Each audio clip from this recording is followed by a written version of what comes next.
Lawmakers are back on Capitol Hill this morning where they're tackling President Trump's spending mega bill. It passed with a razor-thin majority in the Republican-held House.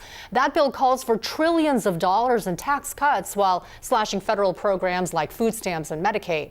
As Jen Sullivan reports, the bill now faces an uphill battle in the Senate.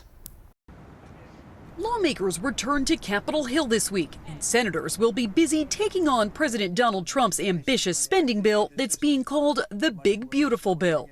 The president is very proud of the One Big Beautiful Bill, and he wants to see it pass. He wants the Senate to get to work on it and send it to his desk as quickly as possible. The sweeping legislation slashes taxes and federal spending.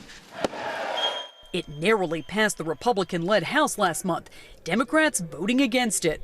This bill actually hurts everyday Americans in order to reward billionaires. The bill that passed the House makes cuts to programs like SNAP, the Supplemental Nutrition Assistance Program, which provides food stamps for roughly 42 million Americans. It also would require Medicaid recipients ages 19 to 64 to work, volunteer, go to school, or participate in a job training program at least 80 hours a month to obtain or maintain coverage. This Republican budget bill is an absolute disaster for the country, in particular for middle class and poor people. Republicans are hoping the bill will help cover some of the country's massive deficit.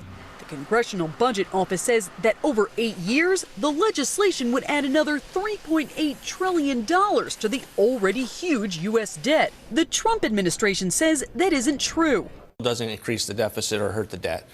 In fact, it lowers it by $1.4 trillion. President Trump has said he would like the legislation to clear the Senate by July 4th, but that may be an optimistic timeline. Jen Sullivan, King 5 News. And Senator Patty Murray is speaking out against the spending bill. She posted on X, quote, "Republicans are trying to pass the largest ever cuts to health care and nutrition assistance in our country's history, but the savings from these cuts don't even pay for their bill. The GOP tax cuts for billionaires will still blow up the deficit by trillions.